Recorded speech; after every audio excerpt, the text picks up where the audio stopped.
Bom dia, queridos irmãos.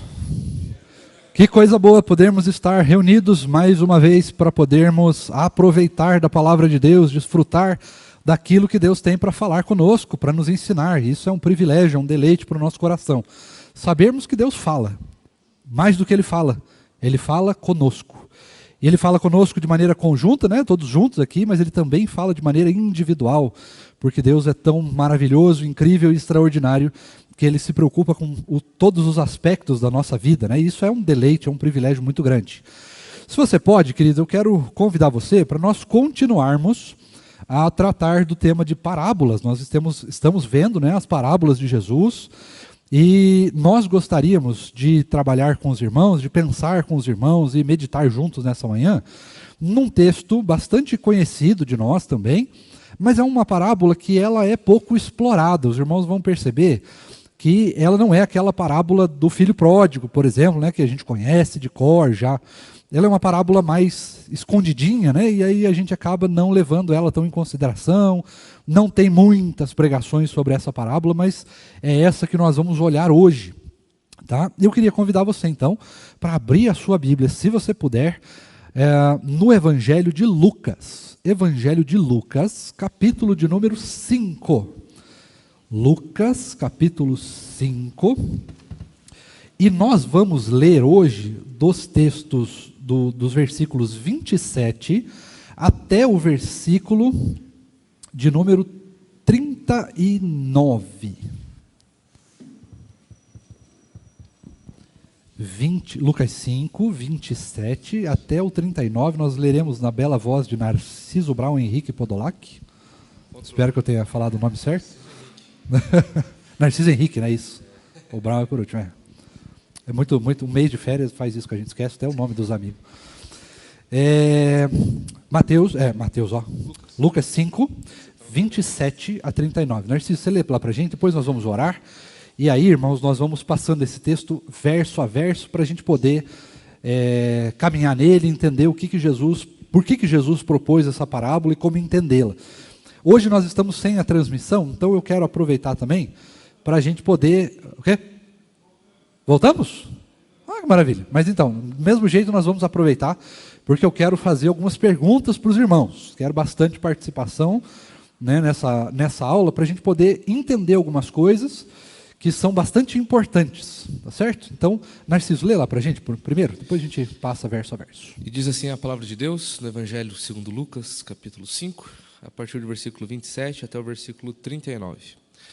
Depois disso, Jesus saiu e viu um publicano chamado Levi, sentado na coletoria, e lhe disse: "Siga-me." Ele se levantou e, deixando tudo, o seguiu. Então Levi lhe ofereceu um grande banquete em sua casa, e era grande o número de publicanos e outras pessoas que estavam com eles à mesa. Os fariseus e seus escribas murmuravam contra os discípulos de Jesus, perguntando: "Por que vocês comem e bebem com os publicanos e pecadores?" Jesus tomou a palavra e disse: "Os sãos não precisam de médico, e sim os doentes. Não vim chamar justos, e sim pecadores ao arrependimento." Então eles disseram a Jesus: "Os discípulos de João frequentemente jejuam e fazem orações, e os discípulos dos fariseus fazem o mesmo, mas os seus discípulos comem e bebem." Jesus, porém, lhes disse: "Será que vocês podem fazer com que os convidados para o casamento jejuem enquanto o noivo está com eles? No entanto, virão dias em que o noivo lhes será tirado, e então naqueles dias eles vão jejuar." Também lhes contou uma parábola: "Ninguém tira um pedaço de uma roupa nova para colocar sobre a roupa velha, pois se o fizer, rasgará a roupa nova. E além disso, o remendo da roupa nova não combinará com a roupa velha. E ninguém põe vinho novo em odres velhos, porque se fizer isso, o vinho novo romperá os odres, o vinho se derramará e os odres se estragarão. Pelo contrário, vinho novo deve ser posto em odres novos, e ninguém, tendo bebido vinho velho, prefere o novo, porque diz: o velho é excelente." Vamos orar? Deus bondoso e maravilhoso, nós estamos aqui diante da Tua palavra, em classe de escola bíblica, Deus, e nós clamamos nessa manhã que o Senhor fale conosco, que o Senhor ministre ao nosso coração, que o Senhor, Deus, ilumine o nosso coração para que tenhamos entendimento desse texto bíblico e, mais do que ter entendimento, nós pedimos ao Senhor que nos dê a capacidade de colocar este texto em prática nas nossas vidas e tudo que nós aprendermos hoje diante da Tua palavra. Fala conosco, Deus, nós precisamos ouvir a Tua voz, nós precisamos do Senhor. É a Tua voz e a Tua palavra que nos transformam, que nos consolam, que impactam as nossas vidas. E justamente por isso nós clamamos que o Senhor, então, fale conosco e nos abençoe nesse tempo de aula, nos dando entendimento e o desejo de colocar a Tua palavra em prática em todas as áreas da nossa vida. Nós clamamos por tudo isso, Deus, pedindo e Te agradecendo, e fazemos tudo isso em nome de Jesus. Amém. Muito bem. Então, irmãos, nós estamos aqui, como eu falei, diante de um texto que ele até é conhecido por nós, né, o chamamento de Levi, né, o convite que Jesus faz a Levi para que ele siga o Senhor Jesus, que ele se torne um discípulo, e o texto que ele come, então, com os publicanos e pecadores. Esse texto já é mais conhecido. Já essa parábola, ela não é uma parábola tão conhecida assim, ou pelo menos não é tão pregada com constância, né? Não é uma coisa que aparece o tempo todo, mas ela é bastante importante também para que a gente possa compreender. E você já deve ter percebido aí que o texto fala para nós a respeito de jejum, né? Então nós vamos tentar entender um pouquinho melhor sobre esse texto e vamos destrinchar ele verso a verso para que possamos compreendê-lo melhor. E aí nós vamos, ao longo dessa aula, conversando um pouquinho mais sobre esse texto, sobre o que ele ensina e sobre o que os irmãos também pensam a respeito desse texto, né? E como é que a gente pode compreendê-lo e colocá-lo em prática nas nossas vidas. Todo mundo pronto? Podemos seguir? Então vamos lá, Narciso, 27 para nós, por favor. Depois disso, Jesus saiu e viu um publicano chamado Levi, sentado na coletoria, e lhe disse: siga-me. Legal. Quem lembra para mim o que é um publicano? Todo mundo sabe, né? Essa aí é mais fácil. Publicano, o que é um publicano, gente? Publicano nada mais é do que o maldito de um político. É isso aí. O que o político faz? Cobra imposto. Arranja desculpa para enfiar imposto no povo, não é isso?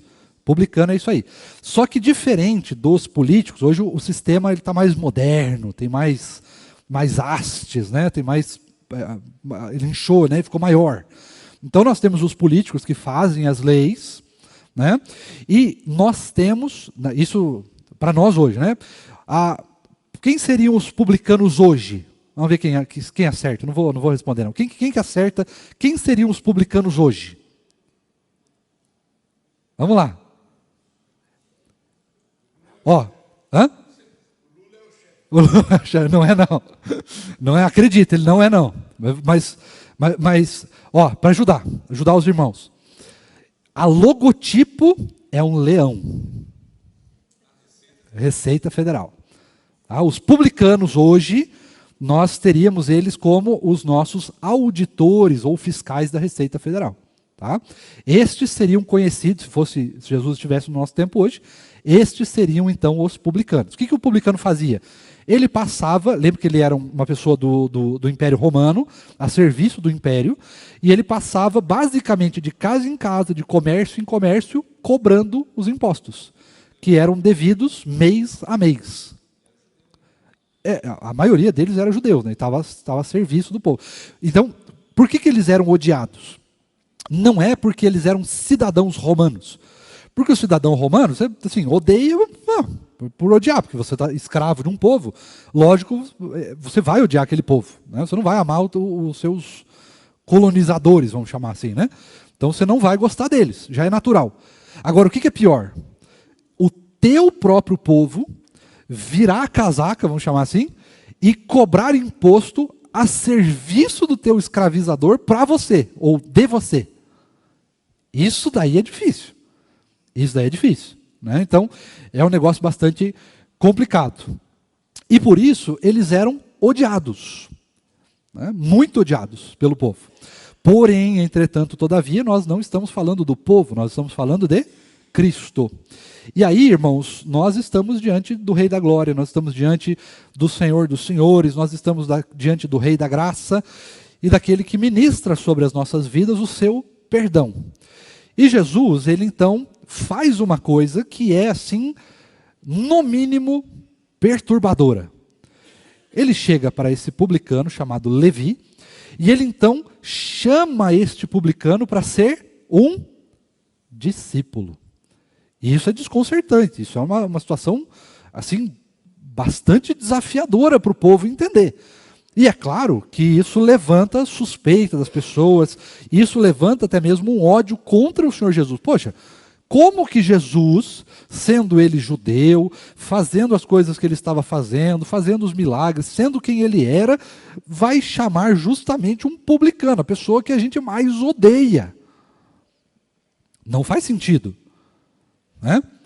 Mas se nós pensarmos pelo lado espiritual da coisa, faz todo sentido. Porque afinal de contas, ele também nos chamou. E se ele nos chamou, é porque nós também somos pecadores. E se Levi não era digno da graça de Deus, nós então, tampouco. Por quê? Primeiro, nós nem judeus somos. Pelo menos a maioria de nós aqui não. Algum de nós aqui pode ser que tenha, né, uma ascendência, descendência, enfim. Mas nós não somos judeus. Nós somos brasileiros. Fazemos parte hoje do povo mais corrupto da história da humanidade, falando em política. Politicamente, dentro dos impostos, e, enfim, essas coisas de corrupção, nós somos o povo mais corrupto da história, que tem registro, pelo menos, né? Registro histórico. Nós somos um povo que não é muito respeitado pelas outras pessoas. E nós somos pecadores. 3 características que fazem com que nós somos indignos da graça de Deus. A maior delas, é claro, que nós somos pecadores. E, da mesma maneira, todos nós estamos aqui, sendo tratados por Jesus, sendo respeitados por Jesus, sendo trabalhados, transformados, agraciados, abençoados, recebendo a misericórdia de Cristo, o perdão dos nossos pecados, e somos então convidados a fazer parte da família da fé, do reino de Deus, de uma nova nação, sendo aqui então peregrinos agora. Nós somos esses. Então nós somos os publicanos. Nós não cobramos impostos, né? Nós pagamos impostos, mas nós somos pecadores iguais. Qual que era o problema? Naquela conjuntura, naquela época, havia de certa maneira um entendimento de que o povo de Deus, ele era só os judeus. Ninguém mais podia fazer parte do povo de Deus. É claro que haviam exceções, haviam furos na lei, vamos chamar assim, que faziam com que outras pessoas pudessem se juntar aos judeus. Mas para isso você tem que lembrar que os homens precisavam passar pela circuncisão, tem todo um protocolo ali, precisava fazer sacrifício, tinha coisas ali na lei que hoje não tem mais, que Jesus aboliu. Hoje nós passamos pelo batismo. Todas as pessoas podem se juntar ao povo de Deus. Mas além dessa característica, tinha uma segunda característica. A ideia de que haviam pecadores que eram maiores do que outros. Então, esses, por exemplo, eram os publicanos, os próprios romanos, estes eram os samaritanos, estes eram os leprosos e outras pessoas mais, de outras nações, enfim, que não eram bem vistos e eram entendidos como pecadores maiores. E o que Jesus vem fazer? Ele vem demonstrar para nós que não existe maior ou menor. Existe pecador e existe santo, né? Ou transformado pela graça de Jesus. Certo? Estes somos nós hoje, santos, né? Ainda pecadores, mas sendo santificados de fé em fé e de glória em glória pela palavra de Deus e pelo seu poder, pela sua ação em nós. Cada vez que nós lutamos contra o nosso pecado, cada vez que nós dobramos o nosso joelho em oração, cada vez que nós lemos a palavra, cada vez que nós viemos à igreja, cada vez que nós evangelizamos alguém, fazemos um discipulado com alguém, nós vamos sendo santificados.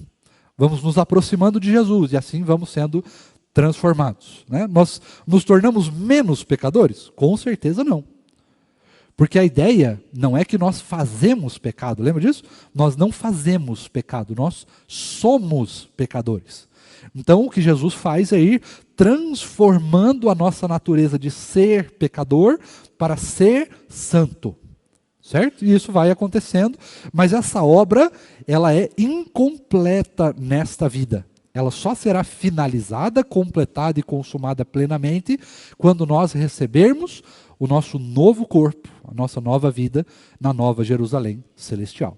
Aí sim, estaremos completamente santificados. Nós seremos perfeitamente e completamente santos. Tranquilo até aqui? Podemos continuar? Os irmãos entenderam essa parte? Então vamos lá. Nós estamos aqui diante de um escândalo. Jesus convida um publicano para ser o seu discípulo. Mas, como você sabe, a obra que Jesus faz, presbítero Paulo, ela é completa. Então, é lógico que Jesus não ia só chamar o publicano, ele ia fazer coisas a mais, ele ia mexer com a vida deste publicano, né? E aí nós temos aqui um texto muito bom para nós pensarmos sobre a pregação do Evangelho. Narciso, 28. Ele se levantou e, deixando tudo, seguiu. Aqui nós temos então um publicano que segue Jesus. E veja que a decisão deste publicano, ela é imediata. Ele se levantou e seguiu Jesus. Ponto final. Né? Renunciando provavelmente a muita coisa aqui, se colocando sobre o juízo de muita gente, ele se levanta e segue Jesus. Mas a obra não para por aí. A partir do momento que Jesus convida um pecador, este pecador se torna parte do reino. Se tornando parte do reino, ele se torna um emissário do reino. Ele faz parte, ele se torna um embaixador do reino. E aí, como embaixador, ele vai levar o evangelho para os povos que não conhecem o Senhor Jesus, para aqueles que ainda não conhecem. E aí nós temos, Narciso, versículo 29. Então Levi lhe ofereceu um grande banquete em sua casa, e era o grande número de publicanos e outras pessoas que estavam com eles à mesa. Olha aí, qual que é a segunda polêmica de Jesus? É que ele vai se sentar com os pecadores. Ele vai jantar com os publicanos e pecadores. Veja que é duas classes de pessoas que estão distintas aqui. Veja que o mundo ele é distinto em classes desde sempre. Né? Por isso que a gente tem que sempre fugir desse negócio chamado filosoficamente de guerra de classes. Guerra de classes não existe para o cristão, irmãos.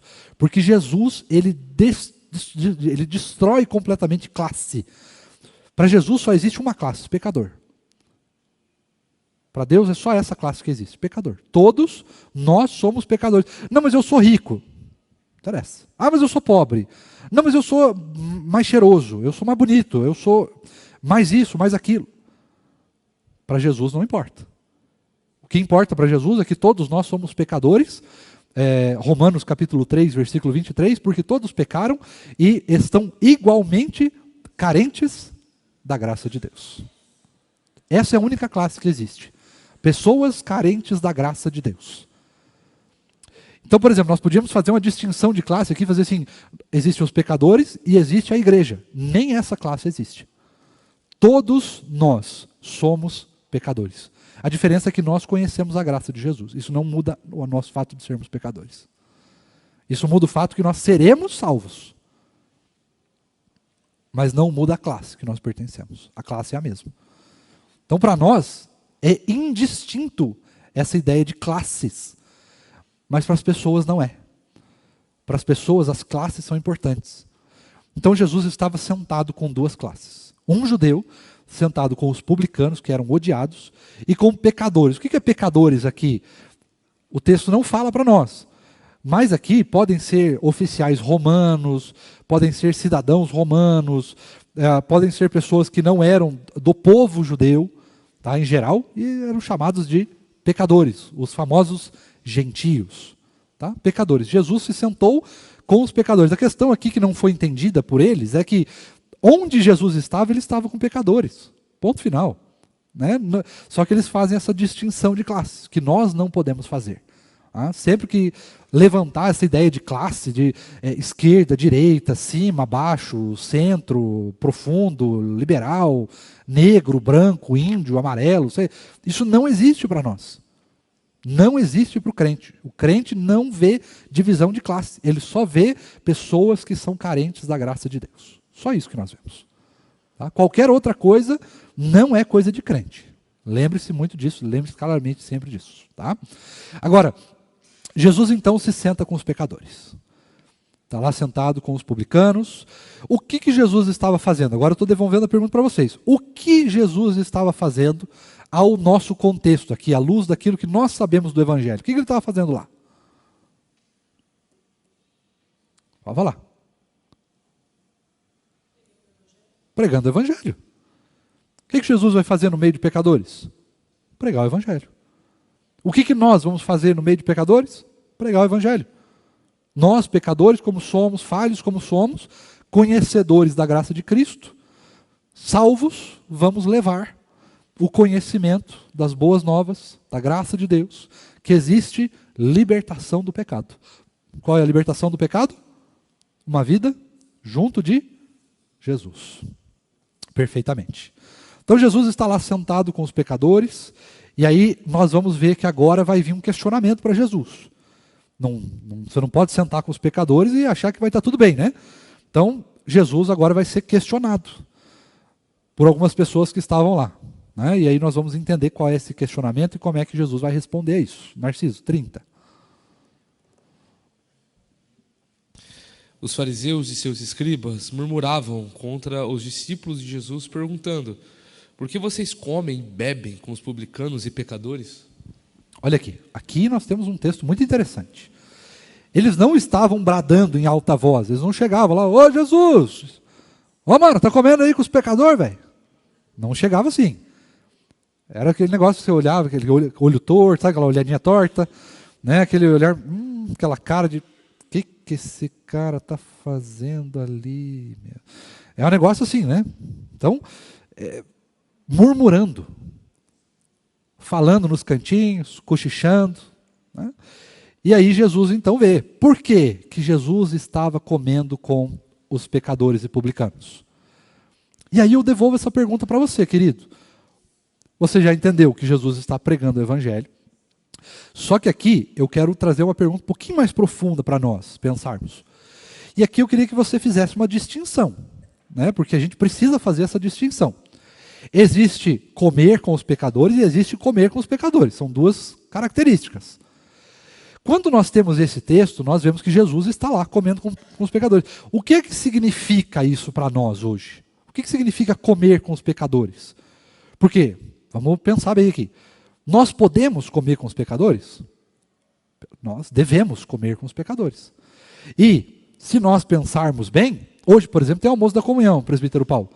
Se a gente pensar bem, todos nós estaremos comendo com pecadores. Não é verdade? Todos nós somos pecadores, então estamos comendo com os pecadores. Então, o que esse texto ensina para nós? Qual é a distinção que eu e você temos que fazer de comer com os pecadores? Nós temos que comer com eles, a gente tem que ir lá, a gente tem que evangelizar eles, temos que falar de Jesus para eles. E sentar na mesa para os judeus era uma coisa muito sagrada, era muito especial, era muito importante sentar com as pessoas. Essa comunhão para o judeu, de sentar à mesa, de ir à casa, era um negócio muito sério, muito importante. Tá? E aqui eu queria ouvir os irmãos agora. Como é que a gente come com os pecadores sem fazer parte dos pecadores? Porque é essa a ideia que o texto traz para nós. Nós temos que ir lá sentar com eles, mas a gente não pode fazer parte. Eu queria ouvir os irmãos. Como é que a gente faz isso? Isso daí é o Salmo 1. É o Salmo 1. Né? Bem-aventurado o homem que não anda segundo o conselho dos ímpios, nem se detém no caminho dos pecadores e nem se assenta na roda dos escarnecedores. Aí eu devolvo para os irmãos. O que significa isso para nós? Como é que a gente faz isso, irmãos? Agora é com os irmãos, vamos lá. A nossa postura e o nosso testemunho. Muito bom. O que mais que a gente pode fazer? Como é que a gente põe essa postura e testemunho em prática? Diga lá para nós. Como é que faz? Diga lá, presbítero.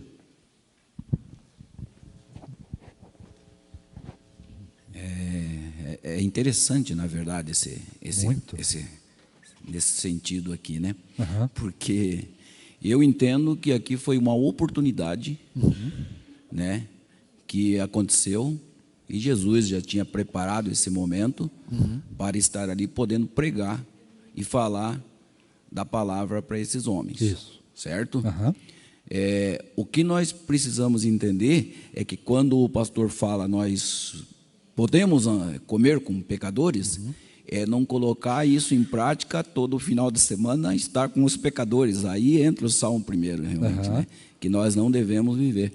Mas eu acredito que quando você, não sei, pode ser que eu esteja errado, o pastor vai poder me corrigir, né? Mas quando você entende que você pode comer com os pecadores, são as oportunidades que surgem nas nossas vidas, e você tem essa oportunidade de poder estar ali e falar da palavra de Deus. Isso. Tá? É isso mesmo. Mais ou menos por aí que eu estou entendendo. Eu, por exemplo, eu jogo meu futebol na sexta-feira, às 5 horas da tarde, com um monte de cara que não é da igreja. O único evangélico lá sou eu e mais uns 2. Os demais, todos eles gostam de outras coisas.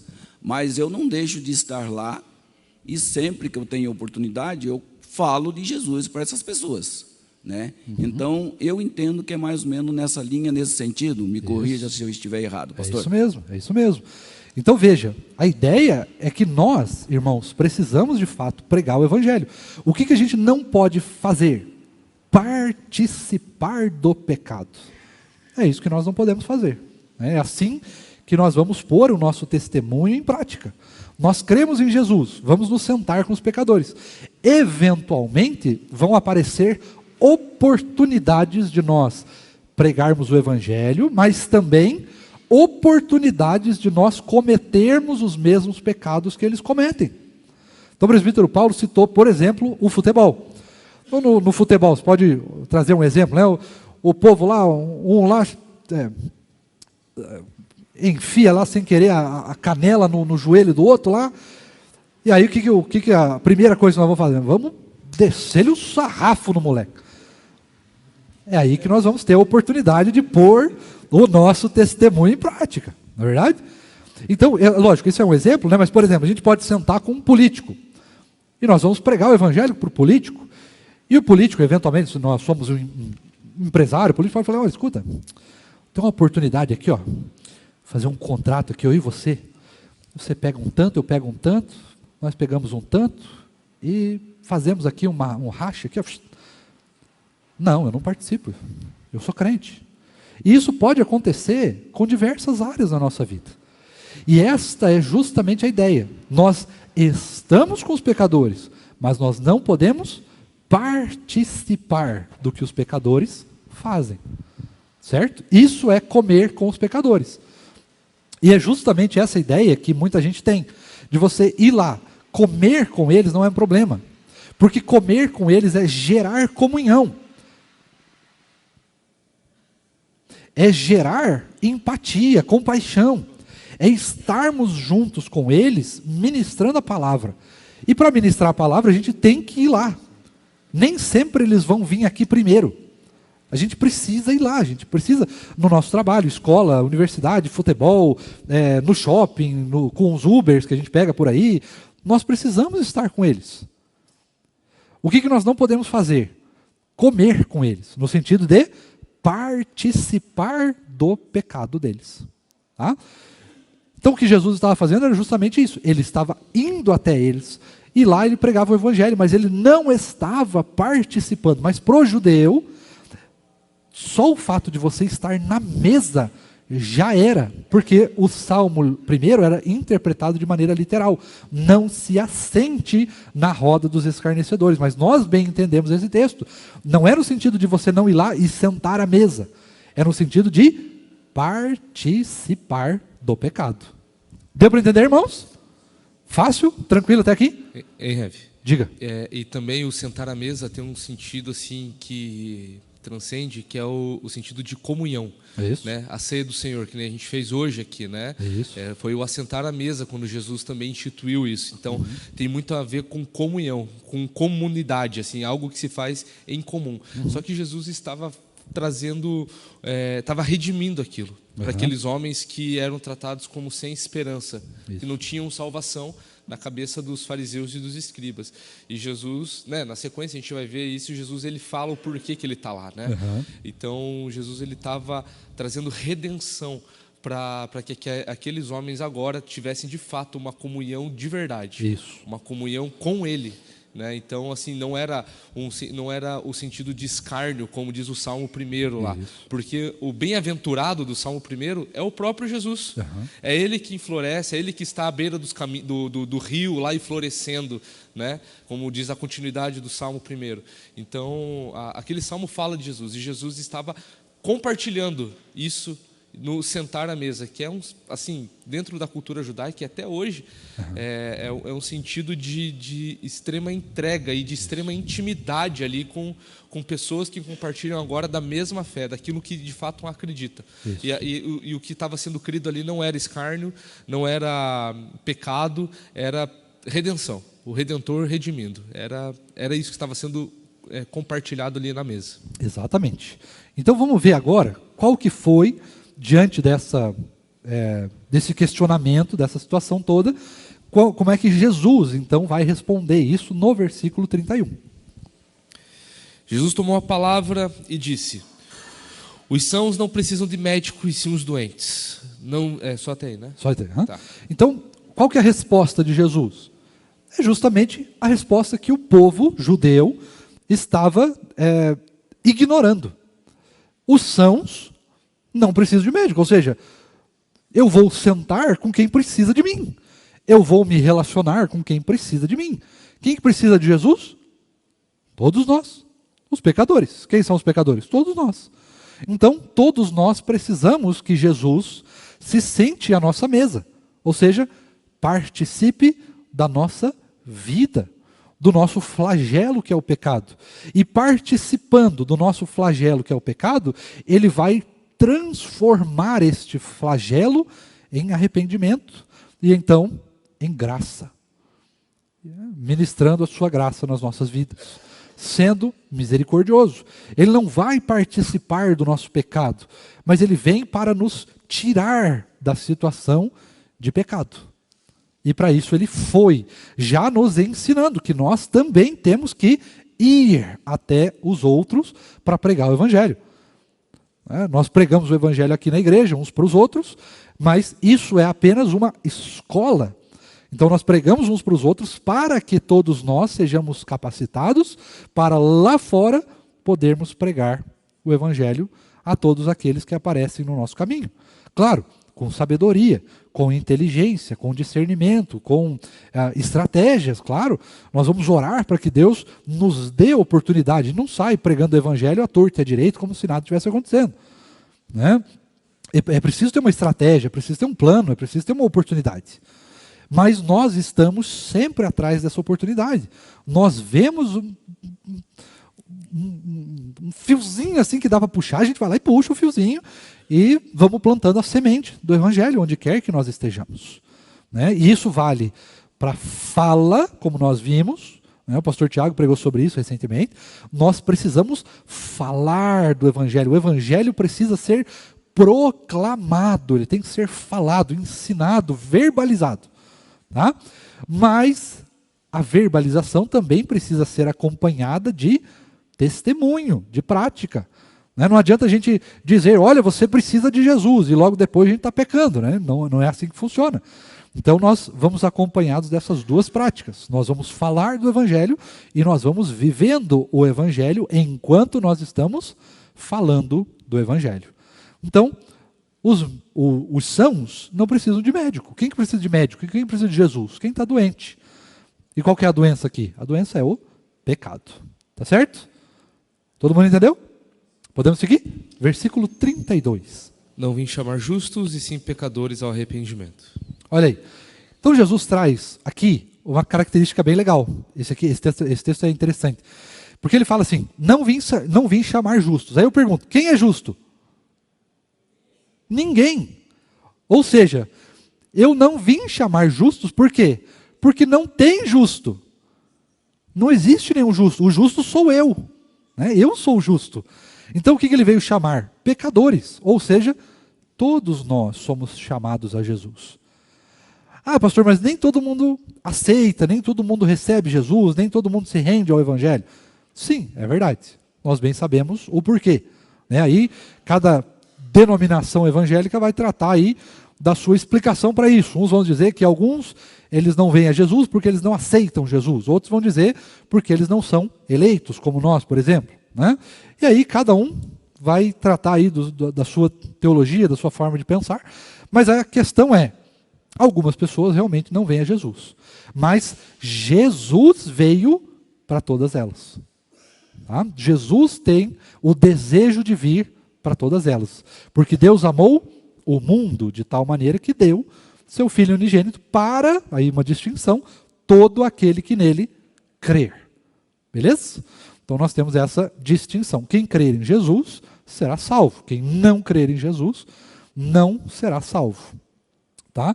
Mas todos nós somos pecadores e todos nós precisamos igualmente de Jesus. Mesmo nós que já somos crentes, que reconhecemos o senhorio de Cristo nas nossas vidas, que nos rendemos a Jesus, que confessamos o nosso pecado, que abrimos o nosso coração para o Senhor Jesus, que recebemos de Jesus o seu perdão, que estamos debaixo da graça e da misericórdia de Deus, nós também continuamos precisando de Jesus. A diferença é que nós sabemos disso. Os pecadores ainda não sabem o porquê eles precisam de Jesus. Aí continuam debaixo da escravidão. Eles não têm escolha quanto ao seu pecado. Nós temos a escolha de lutar ou nos rendermos ao nosso pecado. Tá? E aí gera juízo, enfim, aí tem outras explicações que é outra aula. Mas a ideia aqui é que todos nós precisamos de Jesus. Tá? Mas esse texto é curioso, né? Porque tem essa distinção. Quem é justo? Ninguém é justo. Eu não vim para os justos, porque não tem justo. Então eu vim para os pecadores. E é para os pecadores que eu vou pregar o Evangelho. Tá? Tranquilo? Estamos no 32, vamos agora ao 33. Aqui eles vão trazer agora uma passagem interessante. Agora a figura muda. E aqui nós vamos então traçar um paralelo. Por quê? Porque o texto que nós estamos vendo, a parábola que nós vamos ver, ela fala sobre jejum. O contexto que tem aqui é jejum. Então o primeiro contexto é, Jesus se assenta com os publicanos, com os pecadores. Aí agora nós vamos tratar de outra parte. Eles vão trazer a ideia do jejum para a conversa. Né? Vão fazer uma comparação entre os discípulos de João, os fariseus, e os discípulos de Jesus. E aí Jesus vai responder eles, primeiro com uma frase, né, um pequeno discurso, e aí depois ele vai então propor uma parábola, e essa parábola que nós vamos ver. Narciso, 33 para a gente ver. Então eles disseram a Jesus: os discípulos de João frequentemente jejuam e fazem orações, e os discípulos dos fariseus fazem o mesmo, mas os seus discípulos comem e bebem. Isso. Então olha lá, nós temos essa característica aqui. Então eles viram que não dava para combater Jesus no argumento dele. Ele deu um argumento muito bom. E aí então eles vão mudar de assunto. Então, se não dá para falar desse jeito, vamos né, trazer outra coisa para a conversa aqui. E aí eles trazem. Jesus, então a coisa é a seguinte. Os discípulos de João jejuam. Os fariseus também jejuam. E mais do que jejuar, eles fazem orações a Deus. Mas os teus não. Como é que é isso aí? Como é que a gente pode entender esse negócio? Né? E aí nós vamos então para a explicação de Jesus. Esse texto não tem muita explicação, é uma pergunta apenas. Né? E aí nós vamos ver como é que Jesus então vai responder a esse novo questionamento. Qual que é o primeiro questionamento? Por que ele senta com pecadores? Já respondeu. Agora eles trazem esse outro questionamento. Por que eles jejuam? Alguns jejuam, né? E outros, os discípulos de Jesus, não jejuam. E aí nós vamos entender aqui uma ideia escatológica que Jesus vai trazer para nós, lendo o versículo de número 34. Jesus, porém, lhes disse: será que vocês podem fazer com que os convidados para o casamento jejuem enquanto o noivo está com eles? Vamos tratar esse texto, então, para a gente entender. Parece uma coisa contraditória esse texto, não parece para você? Tipo assim, não faz sentido, claro, não faz sentido nenhum jejuar no casamento. Não é verdade? né? Casamento é um lugar, uma oportunidade onde geralmente se faz festa, né? E nesta festa normalmente se tem algum tipo de comida. Esse é o comum dos nossos dias, por exemplo. Então você vai olhar para esse texto e vai falar assim, cara, não faz sentido realmente jejuar no casamento. Só que a gente precisa entender à luz do contexto, para que a gente possa entender o que Jesus está falando, porque o contexto lá era um pouquinho diferente do nosso. O nosso casamento começa às 6 da tarde e termina às 9 da noite. O meu começou às 5 da tarde, por exemplo, e 8h30 a gente já estava indo embora. Então é um negócio assim rápido. Realmente, não faz sentido nenhum jejuar em 4 horas. Não faz sentido nenhum. Porém, o contexto dos judeus era: o casamento naquela época não era igual ao nosso. Mas olha, nem de perto igual ao nosso. Como é que eram os casamentos judaicos? Eles normalmente aconteciam entre um período de 3 dias a 7 dias. Aí faz sentido jejuar, né? Aí o jejum faz algum sentido. Então, só que a ideia aqui que Jesus vai trazer para nós é uma ideia escatológica. Ele está abordando como se o noivo fosse ele mesmo. Tá? Ele é o noivo. Então, assim, qual é o sentido de jejuar se nós estamos no casamento? Casamento é alegria, é festa, nós estamos empolgados ali, nós estamos comendo e bebendo juntos, nós estamos celebrando uma festa, participando de uma festa. E aí qual que é a ideia? Jesus é o noivo, ele não está falando do noivo do casamento normal, ele é o noivo. Os discípulos estavam junto com o noivo. Então, qual é o sentido de jejuar sendo que Jesus estava com eles? E aqui eu quero perguntar aos irmãos, porque aqui é sempre importante a gente fazer esse reforço. Irmãos, por que nós jejuamos? Qual é o objetivo do jejum? Vamos lá, está com vocês agora. Quem lembra? Mortificação? Mortificação também, né? Mas santificação é uma. Nós estamos nos santificando. Quem dá mais?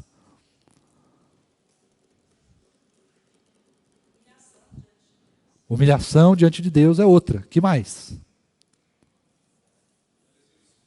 Fortalecer o espírito é outra. Que mais?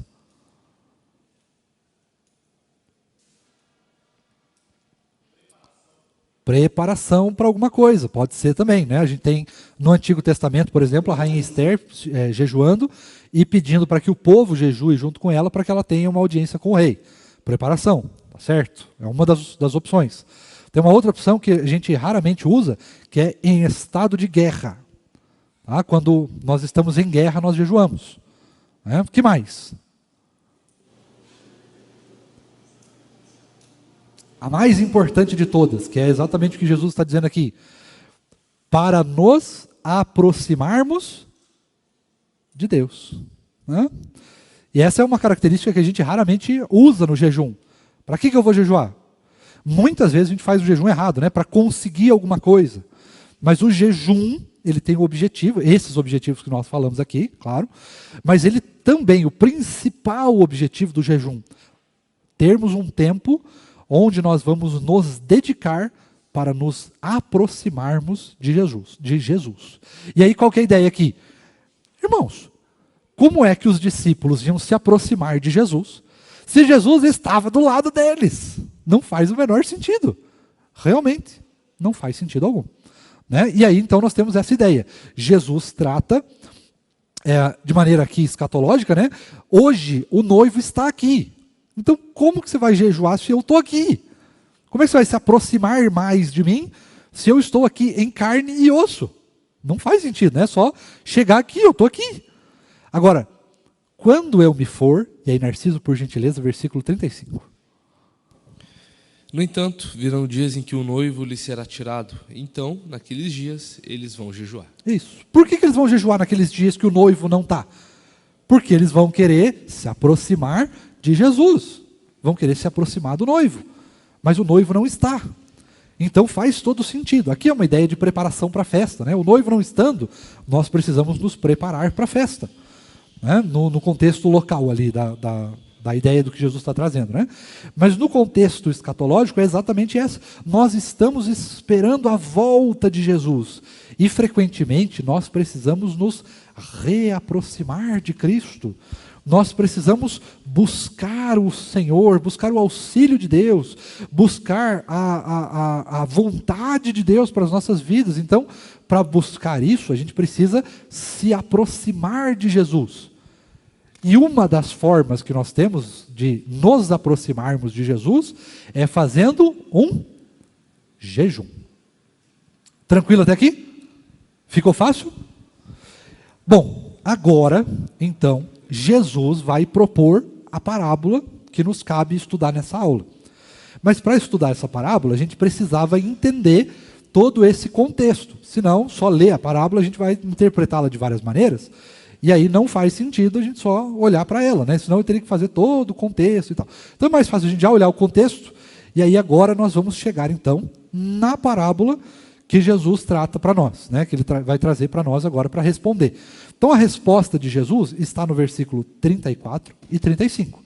Porém, nós vamos ver então agora como é que ele vai responder isso em forma de parábola. Então o que ele vai trazer aqui? Ele traz o contexto local, que é o casamento, e agora ele vai trazer um contexto espiritual, que é a parábola. Vamos lá então, Narciso. Vamos começar com o 36. Também lhes contou uma parábola. Ninguém tira um pedaço de uma roupa nova para colocar sobre roupa velha.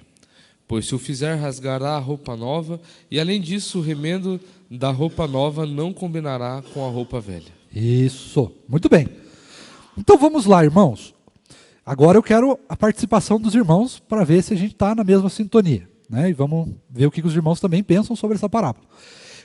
O que os irmãos me dizem sobre esse versículo? Qual é a lição que Jesus traz aqui para nós? Né? Eu já quero começar com duas. Por exemplo, a primeira, não use roupa rasgada ou costurada. Né? É a primeira lição que nós temos. Mas não é a lição que o texto traz, né? Porque ela não é nem um pouco espiritual. Qual que é a segunda lição, presbítero Paulo, que o texto traz para nós? Nunca compre roupa em brechó. Né? O texto traz para nós. Também não é espiritual, então não é o que o texto traz. Então, irmãos, o que esse texto está ensinando para nós? Diga lá.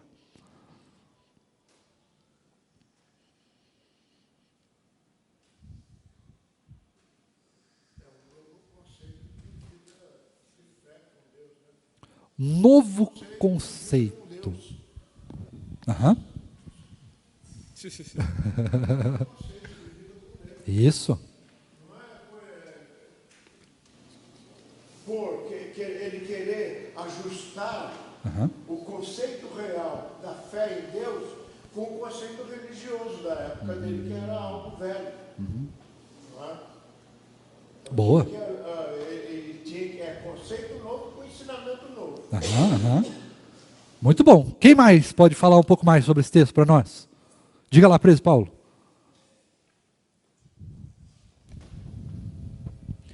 Acredito que seria essa colocação aqui uma transformação total de vida, uma mudança realmente radical, digamos assim. É isso mesmo. Porque a partir do momento que você está fazendo algo que não estava agradando a Deus, que eu percebo que é dessa forma que está sendo explicado, e você passa a aceitar o que está sendo proposto, digamos, pelo Senhor, ele realmente muda definitivamente. Né? Então, seria mais nesse sentido? Isso. Então, a ideia, irmãos, aqui, vamos lá, é nós pensarmos naquele contexto local. Lembra que a parábola ela tem um contexto imediato, né? Um contexto local para eles. Então, o que acontecia? Lá era um lugar desértico, um lugar bem árido. E o lugar árido precisava de roupas especiais. E lembre-se que roupa naquela época também era um negócio caríssimo, caríssimo, caríssimo. Então, normalmente, você usava roupa por anos. Por anos. E aí, qual que é a ideia de roupa por anos? Uma roupa que você usa por anos vai rasgar. Vai ter problema nessa roupa. Vai ter problema. E aí, o que as pessoas poderiam fazer? Bom, minha roupa rasgou aqui. Né? O que eu vou fazer? Eu vou pegar um remendo, pegar um pedacinho de tecido e vou costurar aqui nesse lugar onde rasgou e vou pôr aqui. Só que a roupa era velha. Então, quando você colocava um tecido novo, um tecido forte, resistente, né, que estava novinho, o que ia acontecer com o resto da roupa? Ela ia puxar. Então, primeiro que ela não ia combinar, que é o texto que diz, né, não vai combinar com a roupa. Tem um quadrado aqui de um tecido diferente. Né? Não vai combinar nem com a cor, porque você está num deserto, a roupa geralmente era meio amarelada, era meio suja mesmo. Né? Não tinha máquina de lavar, não tinha lava e seca, não tinha nada dessas coisas. Era assim, no tancão mesmo, bicho. Era na mão ali e não tinha muita água, então não tinha roupa muito lavada assim, não. Não era um negócio tão fácil. Na beira do rio, e olha lá, né? Esse negócio, a água do rio já também não era tão limpa assim como é hoje, né? Então você tinha essa característica. Então você colocava aqui, era uma roupa nova, um tecido novo. Então a roupa velha, ela ia repuxar, ia causar outros rasgos em outros lugares, porque aquele negócio ia ficar repuxando, porque ela é forte, ela é novo, né? Então isso daí causava um negócio. Então eles entenderam literalmente essa ideia de você não pode pôr tecido, e aquela mesma ideia da parábola. Tá, Jesus, isso aí é óbvio. O que você quer dizer com isso? O que ele quer dizer com isso? Que irmãos, não vale a pena jejuar. Oi? Não vale a pena jejuar com ele lá, com Jesus lá. Isso. Qual que é a ideia aqui? A vida com Jesus não pode ser feita de remendos. Entendeu? Você não pode colocar uma coisa que já tem. Coisa nova no que já tem. Você não pode jejuar enquanto Jesus está aqui. Você tem que viver a vida com Jesus. Não pode colocar remendo na sua vida espiritual. Você tem que colocar Jesus. E aí a ideia é justamente essa, né, Narciso? Você vai trocar de roupa, você não vai pôr um remendinho aqui no pecado. Não vai pôr esparadrapo no pecado. Não é assim que funciona. Você tem que tirar toda a roupa, jogar fora e pôr uma inteiramente nova. Então o que Jesus está falando? Do novo nascimento. Perfeito. Você tem que nascer de novo. Esse é o contexto. Lembra que o contexto imediato lá era a ideia de que Jesus estava comendo com os pecadores. Por quê? Porque eles precisavam de Jesus. Para quê? Para nascer de novo, para deixar de ser pecador. Nascer de novo. Como é que a gente pode deixar de ser pecador? Tem que nascer de novo. Não tem outra forma de deixar de ser pecador. Você precisa ser refeito de novo. Diga lá, Narciso. E é interessante ver que essa questão da roupa era algo que na mente dos fariseus era muito comum também. Porque a gente vai ver também no Novo Testamento, mas muito no Antigo Testamento, o fato de trocar de roupa. Né? A gente pega, por exemplo, as profecias de Zacarias. Uma das visões que Zacarias teve lá, ele viu que Zorobabel teve que trocar de roupa, a roupa sacerdotal lá. Né? O profeta Josué, sacerdote Josué, melhor dizendo, né? naquele mesmo contexto junto com Zorobabel. Então ele teve que trocar de roupa lá, num contexto de uma visão lá onde Satanás estava acusando o sacerdote Josué ali. E então Deus ele troca as roupas daquele homem, né? Então, e a gente vê essa mesma figura, né, simbolizando uma realidade de justificação, né, de agora viver uma novidade de vida. E tem tudo a ver com o que Jesus está falando. Não vim chamar justos, mas sim pecadores. Exato. Então tem um contraste muito grande entre justos e pecadores. E o fator que leva uma coisa a outra, o arrependimento. Então tem tudo isso. Não é novidade de vida mesmo. É trocar de roupa, não tem que remendar. Exato. Não é tipo viver uma vida, a mesma vida pregressa, agora querendo viver juntamente com uma vida com Jesus. Não, é aquilo que a gente está vendo ali no contexto de se sentar à mesa. Isso. Jesus estava trazendo a comunhão ali de um novo sentido de vida para aqueles homens que eram tratados como injustos e que agora são justificados porque Jesus os trouxe ao arrependimento ali. Exato. E isso é muito legal, irmão, sobre a justificação. Porque a justificação não nos torna justos. Ela nos faz justificados. Ou seja, ela nos traz uma justiça. Mas ela não nos torna justos de fato. Né? Porque justos nós continuamos sendo pecadores. Ela vai nos tornar justos no dia do juízo. Nós vamos passar pelo juízo. Passando pelo juízo, seremos julgados. Sermos julgados, nós temos um advogado. Esse advogado é Jesus. Então ele vai colocar, peraí, eu paguei o pecado dele. Ele está justificado. E aí, por causa de Jesus, no dia do juízo, nós seremos então tornados justos. Mas hoje nós só estamos justificados. Nós temos alguém que se pôs no nosso lugar, que se fez justiça em nosso lugar. Isso é muito bacana. Somos E é exatamente declarados. essa ideia, não viver com remendos na vida. Só um segundinho. Como nós vemos, irmãos, no mundo hoje, e no Brasil isso é muito, as pessoas que remendam as suas vidas com Jesus. Então ela pega Jesus numa parte. Ela está falando lá um monte de besteira, conta piada suja, ela fala palavrão, ela faz isso, ela faz aquilo, ela faz de tudo, um monte de pecado, aí de repente ela aparece lá e ela está orando. Não, que Deus me abençoe, que Deus me abençoe. É igual teve uma época aí que fez um escândalo, né? Um político que ele cobrou lá uma propina lá e recebeu a propina. O que ele pegou a propina foi: Senhor, abençoe essa propina aqui, muito obrigado, Deus, porque o Senhor... Cara, não pode pôr remendo. Ou você nasce completamente de novo, ou o remendo vai destruir o que você é. Né? Não pode pôr remendo. Quem que ia falar?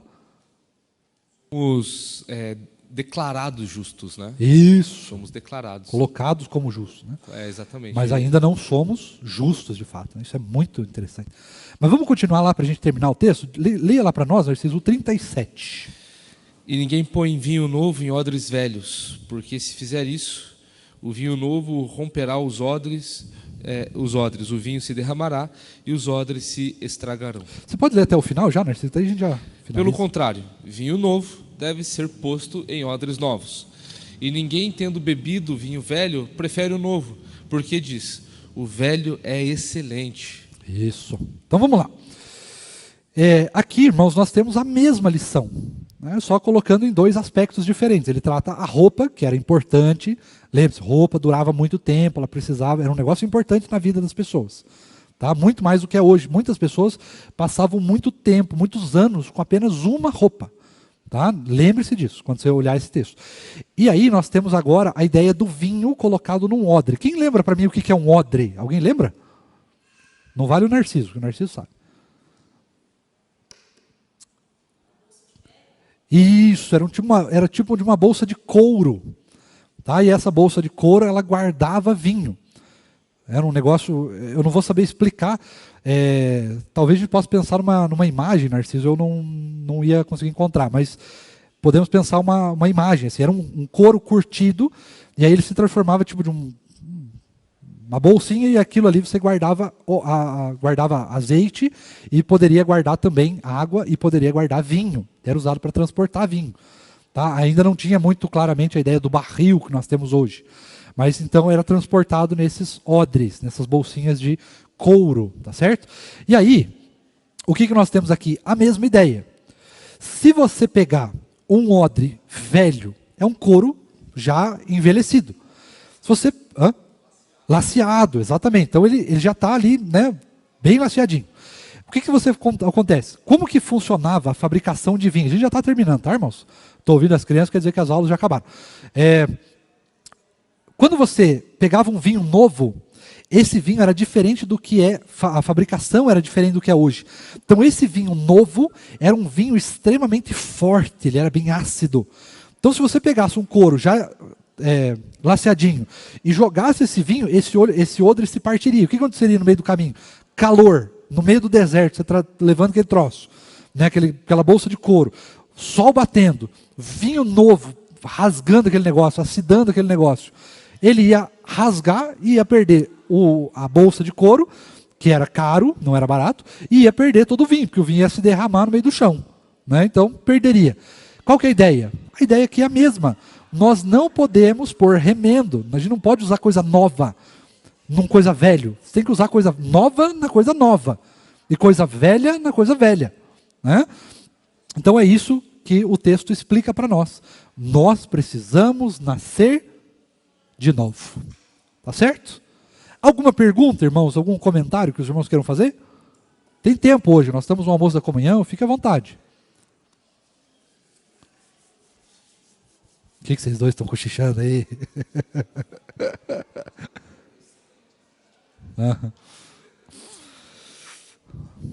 Temos alguma pergunta, irmãos? Posso entender como não? Tem alguma coisa no YouTube, Narciso? Acho que não, né? Não, não temos. Então, Mas é interessante isso, Heavy, que o senhor falou nesse final aqui. Duas parábolas bem lógicas dentro do contexto, né? Aham. A roupa, que era um bem extremamente precioso, e dentro da história de Israel tinha aquela questão tipo de que a roupa não envelheceu ao longo dos 40 anos no deserto, né? Isso, Então também tipo, tinha um valor muito grande, mas Jesus estava trazendo à tona aqui algo que era de extremo valor, uma vida que precisava ser deixada para trás para uma novidade de vida. É a mesma coisa o odre, né? O vinho era muito valioso, era não apenas bebida, mas era medicamento era também, remédio, né? exatamente. O vinho era medicamento naquele contexto, então não se poderiam dar o luxo de viver uma vida medíocre, uma vida Isso. de qualquer jeito, né? Aham. Então era necessário uma postura, Isso. uma transformação, e que só Jesus pode dar. É. E o que Jesus estava fazendo naquele momento ali com Isso. publicanos e pecadores. E aqui a gente tem uma característica bem legal, irmãos, para a gente finalizar, que é a ideia do sangue, né? O vinho também era uma representação do sangue de Jesus. Então Jesus não pode colocar sangue dele, que é o sangue renovador, que perdoa, gracioso, numa vida pecadora, que não nasceu de novo, né? Senão essa vida vai ser partida. O santo não pode conviver com o pecado. Então nós precisamos nascer de novo. E aí, nascendo de novo, o Senhor Jesus transborda nossas vidas com seu sangue, nos renova, nos purifica, e aí sim nós temos então uma vida completamente nova por meio do sangue de Cristo que foi derramado na cruz do Calvário. Narciso, querido, ora para nós, para a gente terminar, por favor. Bondoso e querido Deus, louvado seja o seu nome, porque o Senhor nos chama para andar com o Senhor. Amém. Obrigado porque o Senhor, vendo o nosso pecado, vendo a nossa miséria, o Senhor não levou em conta, Pai, e todos os nossos deméritos, mas o Senhor, pelo seu amor, pela sua graça, Pai, veio a nós, Pai, pecadores, pessoas que estavam precisando de um médico, Deus, e nos deu, Senhor Deus, o melhor dos remédios, a salvação em Jesus Cristo. Amém. O Senhor nos sanou todas as nossas enfermidades, o Senhor sana, Pai, todas os nossos medos, as nossas lutas, e com o Senhor nós podemos então andar em novidade de vida, por mais que as nossas roupas, por assim dizer, sejam abatidas, o Senhor as renova, porque é uma roupa de novidade de vida com o Senhor, onde nós somos declarados justos ao seguir o Senhor Jesus. Obrigado também, Deus, porque nós temos o Senhor, Pai, que nos dá todo o sustento necessário para vivermos uma vida de santificação constante, Deus. Nos ajude, Deus, a ver cada vez mais o valor, Pai, das disciplinas espirituais, como a oração, como a leitura da sua palavra, Deus, como o jejum que nós falamos hoje, essa manhã, Deus, que nós nos aproximemos cada vez mais do Senhor, Deus, que nós sejamos ministrados pelo seu Santo Espírito e que a nossa vida, Pai, de fé em fé, Deus, de graça em graça, possa agradar ao seu coração, Deus. Que a nossa vida seja um altar de adoração que agrada ao Senhor e que sejamos, Pai, também uma luz, Pai, para aqueles que tanto precisam também de um Salvador, Deus. Usa-nos, Pai, e te louvamos porque somos instrumentos nas suas mãos. Louvado seja o seu nome. Obrigado por essa manhã, obrigado por essa aula. Obrigado, Deus, pelo pastor Patrick, que se preparou, que o Senhor ministrou o coração dele e que foi instrumento nas suas mãos essa manhã para trazer esse estudo, que não é meramente um apanhado de informações, mas que é a explicação da sua revelação. Então nos confronte, Deus, nos traga à memória, Pai, aquilo que o Senhor quer falar a nós, Pai, ao longo do nosso dia, ao longo da nossa semana, Deus. Louvado seja o seu nome por isso. Abençoe também, Pai, esse momento de comunhão que teremos aqui, Pai, irmãos na fé que desfrutam da mesma alegria no Salvador, Deus. Abençoe, Pai, o alimento que será digerido, Pai. Obrigado também por cada mão que preparou, Pai, pelos diáconos que estão organizando o espaço ali com excelência. Obrigado pela vida da sua igreja, Deus. Obrigado porque o Senhor nos ama tanto. Nos abençoe também nos demais compromissos que teremos, Pai, ao longo da tarde, Pai, e que possamos nos reunir, Pai, para a glória do seu nome à noite, para prestar o culto ao único Deus verdadeiro, o único Deus que de fato, Pai, existe e que demonstra isso, Pai, no seu amor e na sua graça em resgate de muitos pecadores nos quais nós somos incluídos nisso. Obrigado pelo seu amor e pela sua graça. Te louvamos em teu nome, Jesus. Amém. Amém. Muito obrigado, irmãos. Que Deus assim nos abençoe.